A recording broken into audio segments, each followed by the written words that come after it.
Bismillahirrahmanirrahim. Assalamualaikum warahmatullahi wabarakatuh. Selamat malam Bapak dosen Hero Prayogo MPD dan teman-teman sekalian. Pada kesempatan kali ini izinkan saya menyampaikan presentasi dalam rangka memenuhi tugas mata kuliah Cirebon Studies semester Gasal tahun akademik 2024 dan 2025 yang diampu oleh Bapak dosen Hero Prayogo MPD. Tema yang akan saya bahas adalah Kereta Kencana Paksi Nagaliman dan Kereta Kencana Singabarong, dua mahakarya budaya yang syarat dengan nilai historis, simbolis, dan artistik yang mempresentasikan kekayaan budaya Cirebon. Melalui presentasi ini kami akan mengupas makna filosofis, keunikan desain, serta peran kedua kereta ini dalam konteks sejarah, sosial, dan kebudayaan. Semoga materi yang saya sampaikan dapat menambah wawasan kita bersama dan memberikan pemahaman lebih dalam tentang kekayaan budaya Cirebon. Mari kita simak. Yang pertama yaitu Kereta Kencana Paksi Nagaliman. Kereta Kencana Paksi Nagaliman adalah kereta kencana milik Keraton Kanoman. Dulu kereta ini digunakan Raja Keraton Kanoman untuk menghadiri upacara kebesaran. Selain itu, kereta ini juga digunakan untuk kirap pengantin keluarga Sultan Kanoman. Kereta tersebut diperkirakan dibuat tahun 1608 berdasarkan angka Jawa 1530 pada leher badan kereta yang merupakan angka tahun Saka. Sejak tahun 1930, kereta ini tidak digunakan dan disimpan di Museum Keraton Kanoman. Sedangkan yang sering dipakai pada perayaan-perayaan merupakan kereta tiruannya. Kereta Paksi Nagaliman merupakan kendaraan yang diwariskan oleh Pangeran Walangsungsang Cakrabuana dan dirancang oleh Pangeran Losari. Pangeran Losari adalah cucu dari Sunan Gunung Jati. Kereta Paksi Nagaliman merupakan kereta kencana yang dimiliki oleh Kesultanan Kanoman. Sebelum dibentuknya Kesultanan Kanoman, kereta ini telah lebih dulu dibuat sebagai hadiah persembahan bagi Sultan Gunung Jati pada masa pemerintahannya. Sedangkan menurut angka tahun Saka yang tercantum pada leher badan, kereta ini dibuat pada tahun 1428 Masehi. Kereta Kencana Paksi Nagaliman memiliki berbagai fungsi yang begitu bermanfaat dalam tatanannya, kerajaan dan kesultanan. Berikut merupakan fungsi dari kereta kencana, di antaranya sebagai alat transportasi pada masanya, sebagai simbol kebudayaan, dan merupakan kendaraan yang digunakan khusus untuk raja, sultan, dan bangsawan. Dan yang terakhir yaitu kendaraan yang digunakan untuk acara-acara besar kerajaan dan kirap pengantin. Kereta ini memiliki ukuran panjang sekitar 3 meter, lebar 1,5 meter, dan tinggi 2,6 meter. Kemudian kereta ini ditarik oleh 4 kuda jantan. Badan kereta terbagi menjadi 2 bagian, yaitu bagian atas dan bagian bawah. Bagian atas badan kereta terbuat dari kayu pohon pecik yang berfungsi sebagai tempat duduk penumpang. Sementara itu bagian bawah kereta terbuat dari besi dan merupakan rangkaian dari keempat roda kereta. Kemudian bagian atas kereta memiliki bentuk yang merupakan perpaduan dari 3 binatang sesuai namanya, yaitu burung, naga, dan gajah. Tempat duduk penumpang berbentuk badan gajah yang kakinya melipat, berekor naga, bersayap, dan berkepala perpaduan antara naga dan gajah. Pada bagian kepala kereta terdapat belalai gajah yang mencuat ke atas sedang menggenggam trisula. Pada bagian tersebut Paksi Nagaliman terlihat nampak posisi siap untuk menyerang lawan yang berada di hadapannya. Ciri lain dari benda kuno ini ialah tidak memiliki candra sangkala seperti biasanya benda-benda kuno, melainkan berangkat tahun dengan menggunakan huruf Jawa.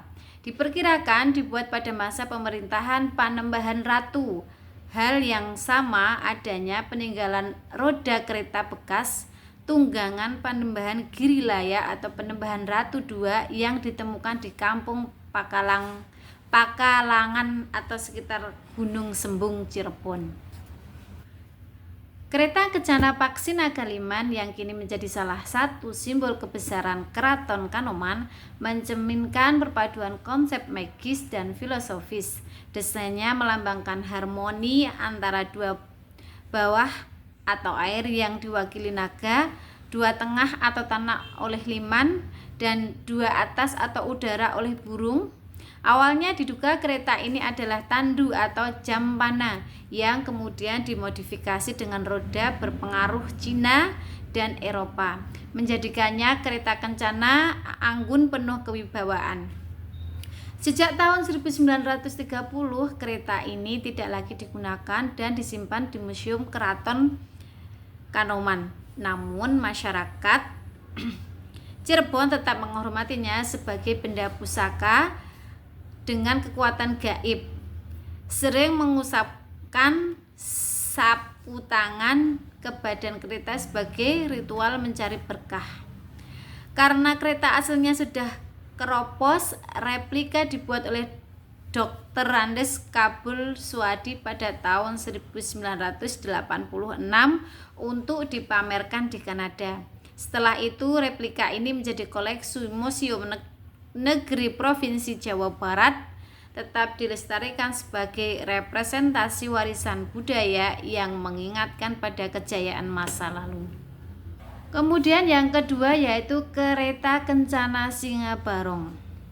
Kereta Kencana Singabarong merupakan simbol perilaku sosial manusia yang memiliki pengaruh besar terhadap tatanan kehidupan masyarakat. Awalnya dimiliki oleh keraton. Kereta ini menjadi milik publik setelah keruntuhan keraton sehingga dilestarikan sebagai bagian budaya.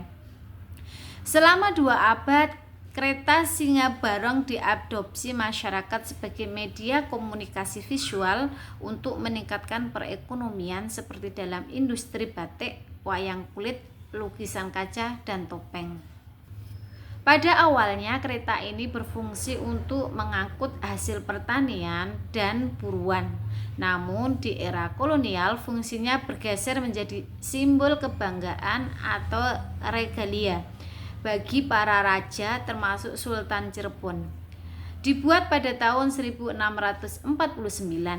Kereta ini digunakan sebagai alat transportasi kenegaraan dan kegiatan sehari-hari dalam ritual kerajaan seperti kirap bulan suro atau acara pernikahan. Kereta ini berfungsi sebagai simbol penting menegaskan perannya dalam tradisi dan budaya kerajaan. Kereta Kencana Singabarong memiliki kepala naga bertanduk rusa dengan belalai gajah yang melilit trisula, melambangkan akulturasi budaya Cirebon. Naga simbol kesuburan dan pembawa berkah dalam budaya Tionghoa dianggap sebagai putra langit. Pada kereta ini 2 naga menghiasi bagian depan sementara 4 lainnya menjadi tiang penopang. Seni hias kereta ini didominasi oleh pengaruh Tiongkok yang terinspirasi dari motif kain sutra dan benda impor yang dibawa oleh Putri Ong Tien, membuatnya lebih menarik dibandingkan seni Hindu-Buddha. Penempatan singa dalam Singabarong ini menjadi 2 pandangan yang berbeda mengenai lebih merujuk pada motif Hindu-Buddha atau singa dari representasi orang Tiongkok, yang mana keduanya memiliki perbedaan yang cukup tervisualisasikan. Apabila diamati, Singabarong kini menggunakan kalung yang mengisyaratkan bahwa binatang ini telah dipelihara dan dikendalikan oleh manusia. Dalam konteks ini adalah raja sebagai pemimpin dengan karakter berani, berwibawa, berkuasa, dan memiliki status kebangsawanan, sehingga dapat disimpulkan bahwa motif Singabarong ini cenderung terpengaruh oleh seni Tionghoa. Yang paling terakhir yaitu kereta Kencana Singabarong memiliki keunikan dari segi desain, teknologi, dan simbolisme. Menggunakan kayu laban dan dihiasi emas serta intan. Kereta ini dilengkapi teknologi canggih seperti sistem hidrolik dan power steering. Desainnya melibatkan motif kosmos, megamendung, dan fauna dengan warna-warna simbolis hitam, merah, emas, dan hijau.